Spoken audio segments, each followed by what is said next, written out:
ज्ञान सागर जी महाराज के चित्र के सम्मुख दीप प्रज्वलन के लिए आमंत्रित कर रहा हूं श्री गौरव जी जैन, श्रीमती अंकी जैन, गर्वी जैन, अतिशय जैन, पुष्पा जैन, राजेश जैन, बेंगलोर परिवार से, ज्ञानोदय परिवार से। तालियां बजाकर अनुमोदना कर दें। दीप प्रज्वलन करना है। आप आए, आचार्य भगवान के सत्संग श्री चरणों में नमन कर आशीर्वाद प्राप्त करते हुए दीप प्रज्वलन का सौभाग्य प्राप्त करें। साथ में मैं आमंत्रित कर रहा हूं श्री लोकेश जी, श्रीमती रेखा, अंकित, रूपल, निम्बोड़ा, राजस्थान से। आप भी आए, आचार्य भगवान के सत्संग श्री चरणों में श्रीफल अर्पित करते हुए अष्टम तीर्थे चंद्रप्रभु भगवान एवं गुरु नाम गुरु आचार्य ज्ञान सागर जी महाराज के चित्र के सम्मुख दीप प्रज्वलन का सौभाग्य प्राप्त करें। हाथ में हाथ लिए साथ चलना बाबा, आस बस तुमसे है, लाज रखना बाबा। जीवन का हर फैसला, जीवन का हर फैसला तुम पे छोड़ दिया। इस जग की माया नगरी से, इस जग की माया नगरी से रिश्ता तोड़ दिया। महेंद्र पारक जी भी आप भी आए। नाता जोड़ लिया गुरु से, नाता जोड़ लिया, नाता जोड़ लिया गुरु से, नाता जोड़ लिया। इस जग की माया नगरी से, इस जग की माया नगरी से रिश्ता तोड़ दिया। नाता जोड़ लिया प्रभु से, नाता जोड़ लिया। बोलिए देवादिदेव 1008 अष्टम तीर्थे चंद्र प्रभु भगवान की। बोलिए गुरु नाम गुरु आचार्य ज्ञान सागर जी महामुनि राज की। बोलिए केवल ज्ञान ज्योति की। हम सभी को मिलकर आचार्य भगवान की सामूहिक पूजन करने का सौभाग्य। आप सभी श्रेष्ठजन सामने बैठ जाएं यहीं पर। हाँ हाँ।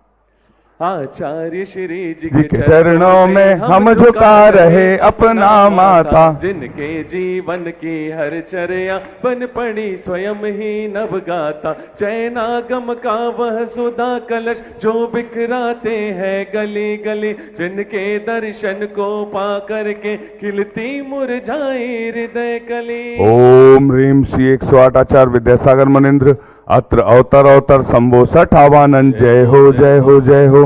अत्र तिष्ठ ठ स्थापनम। जय हो जय हो जय हो। अत्र मम सन्नितो भव भव सठ सन्निधि करणम परिपुष्पांजलिम क्षिपामि। सांसारिक विषयों में पढ़कर मैंने अपने को भरमाया, इस राग द्वेष की वैतरणी से अब तक पार नहीं पाया। तब विद्या सिंधु के जलकण से भव कालुष धोने आया हूँ। आना जाना मिट जाए मेरा, यह बंध काटने आया हूँ। ओम ह्रीम श्री 108 आचार्य विद्यासागर मुनिंद्राय। जन्म जरा मृत्यु विनाशनाय जलम निर्पामिति।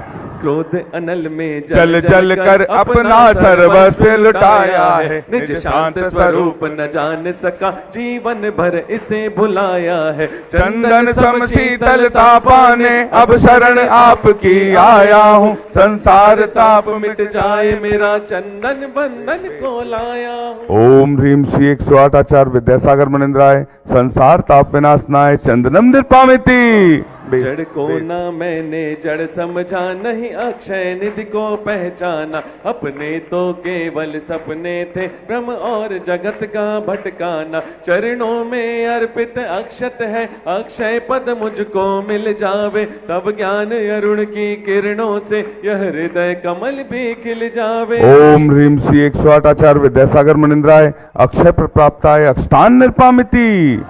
इन विषय भोग की मदिरा पी मैं बना सदा से मत वाला। तृष्णा को तृप्त करे जितनी, उतनी बढ़ती इच्छा ज्वाला। मैं काम भाव विध्वंस हेत मन सुमन चढ़ाने आया हूँ। यह मदन विजेता बन न सके, यह भाव हृदय में लाया हूँ। ओम ह्रीम श्री 108 आचार्य विद्यासागर मुनिंद्राय। कामवाण विध्वंसनाय पुष्पम निर्पामिति।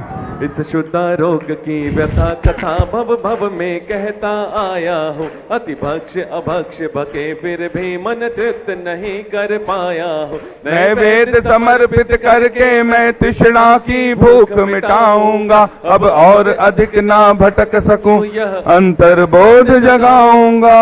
ओम ह्रीम श्री 108 आचार्य विद्यासागर मुनिंद्राय। क्षुधा रोग विनाशनाय नैवेद्यम निर्पामिति। मोहांधकार से व्याकुल हो निज को नहीं मैंने पहचाना। मैं राग द्वेष में लिप्त रहा, इस हाथ रहा बस पछताना। यह दीप समर्पित है गुरुवर, मेरा तम दूर भगा देना। तुम ज्ञान दीप की बाती से मम अंतर दीप जला देना। ओम ह्रीम श्री 108 आचार्य विद्यासागर मनिंद्राय महामोहांधकार विनाशनाय दीपम निर्पामिति। इन अशुभ कर्म ने घेरा है, मैंने अब तक यह माना था। बस पाप कर्म तज पुण्य कर्म को चाह रहा अपना नाता। शुभ अशुभ कर्म सब रिपुतल है, मैं इन्हें जलाने आया हूँ। इसलिए आपके चरणों में यह धूप चढ़ाने आया हूँ। ओम ह्रीम श्री 108 आचार्य विद्यासागर मनिंद्राय अष्टकम दहनाय धूपम निर्पामिति। भोगों को इतना भोगा कि खुद को ही भोग बना डाला। साध्य और साधक का अंतर मैंने आज मिटा डाला। मैं चिदानंद में लीन रहूं, पूजा का यह फल पाना है। पाना था जिसके द्वारा वह मिल बैठा मुझे ठिकाना है। ओम ह्रीम श्री 108 आचार्य विद्यासागर मनिंद्राय महामोक्ष प्राप्ताय फलम निर्पामिति। जग के वैभव को पाकर मैं निश दिन कैसा अलमस्त रहा। चारों गतियों की ठोकर को खाने में ही अभ्यस्त रहा। मैं हूँ स्वतंत्र ज्ञाता दृष्टा, मेरा पर से क्या नाता है। कैसे अनर्घ पद पा जाऊं, यह अरुण भावना बाता। ओम ह्रीम श्री 108 आचार्य विद्यासागर मनिंद्राय अनप्रप्राप्ताय अर्घम निर्पामिति। भावों की निर्मल सरिता में अवगाहन करने आया हूँ। सबका सारा दुख दर्द हरो, यह अर्घ भेंटने आया हूँ। हे तपो मूर्ति है आराधक, हे योगीश्वर है महासन, है अरुण कामना देख सके युग युग तक आगामी वसंत। ओम ह्रीम श्री 108 आचार्य विद्यासागर मनिंद्राय जय माला पूर्णार्घम निर्पामिति। हम सभी हाथों को जोड़कर आचार्य भगवान के चरणों में निवेदन करते हैं। हे भगवान नमोस्तु नमोस्तु नमोस्तु। ओम नमः सिद्धेभ्यः, ओम नमः सिद्धेभ्यः, ओम नमः सिद्धेभ्यः। अहिंसा परमो धर्म की आचार्य गुरुवर श्री कुंद कुंद भगवान की, आचार्य गुरुवर श्री ज्ञान सागर मुनि महाराज की,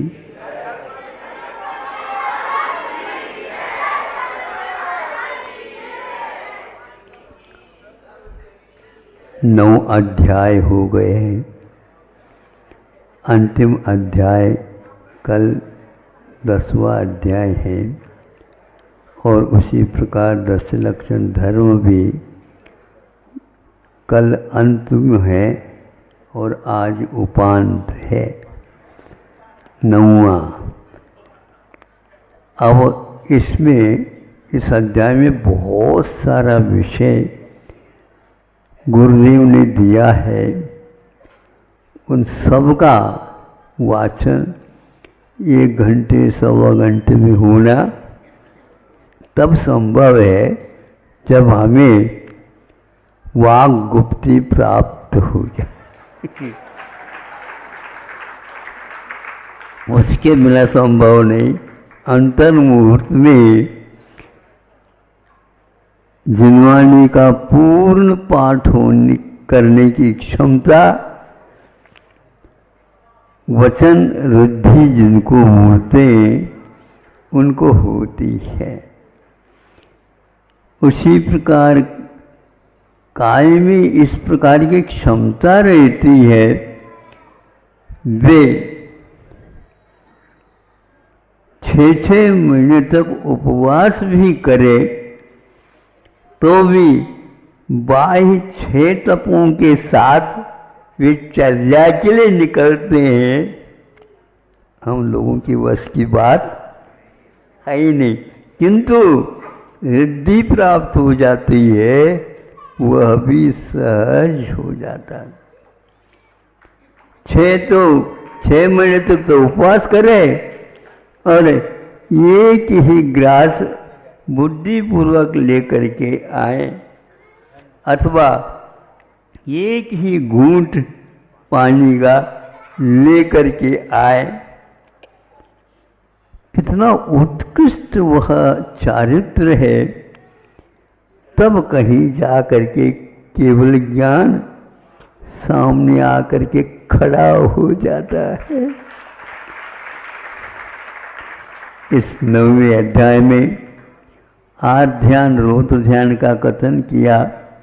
आप लोगों को बार बार इसका चिंतन करना चाहिए कि हमारे परिणाम कैसे होते रहते हैं और उनको कैसा संभाला जाता है।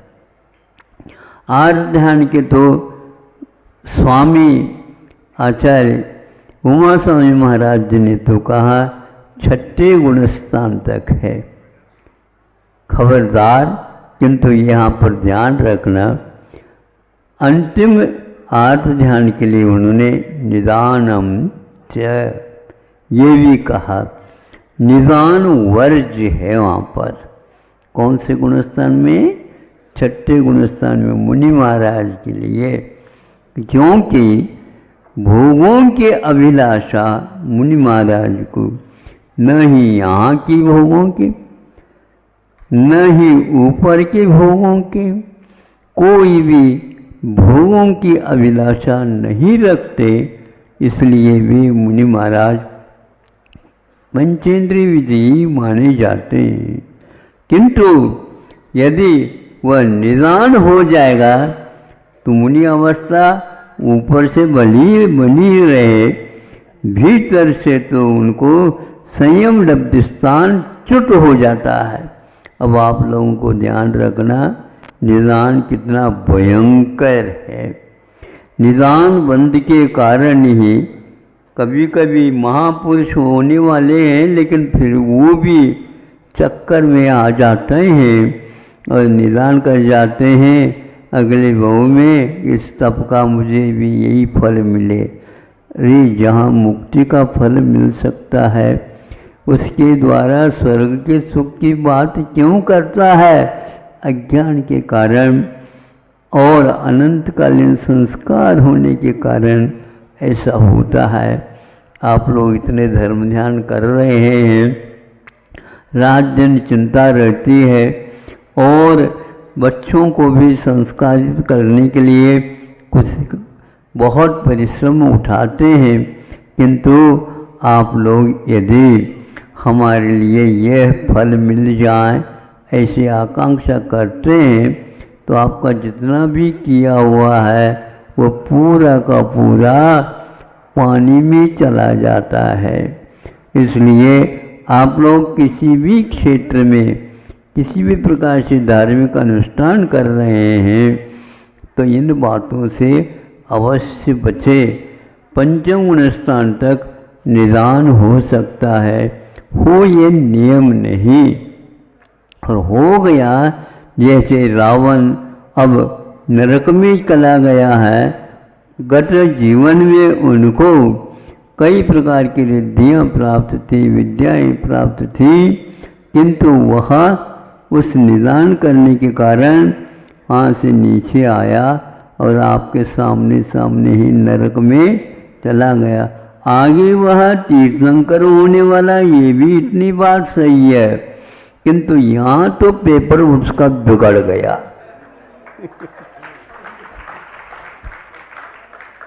इस साल में तो उसका पेपर बिगड़ ही गया। महाराज आशीर्वाद दे दो ताकि जांच करने वालों के मन में बुद्धि में आ जाए और मुझे नंबर ज़्यादा दे। अभी भी तुम अपनी बुद्धि छोड़ नहीं रहे हो। इस प्रकार परिश्रम करो जिसके द्वारा हमारा बहुत उच्च अंक के साथ वह पेपर निकल जाए। लेकिन इस भाव में चूक गए। अब चूकना नहीं, भले ही 33 नंबर ले आओ, लेकिन निदान से सप्लीमेंट्री तो नहीं है। हम तो सप्लीमेंट्री देते ही नहीं किसको, पूर्ण नंबर ले लो। हाँ बिल्कुल। तो इस प्रकार निदान को यदि मुनि महाराज देख लेते हैं, निश्चित रूप से उनका भी पेपर बिगड़ जाएगा। वह वैसे ही बिना मांगे मिलने वाला था और वह अज्ञान के कारण वह रहा नहीं गया। इसलिए आप लोग इससे बचते रहना। रोगों होने के उपरांत उपचार करने की अपेक्षा से रोग आने से पूर्व में ही दक्षता रखना ये बहुत बड़ा कार्य है और बहुत अच्छा कार्य माना जाता है। इतना ही पर्याप्त है।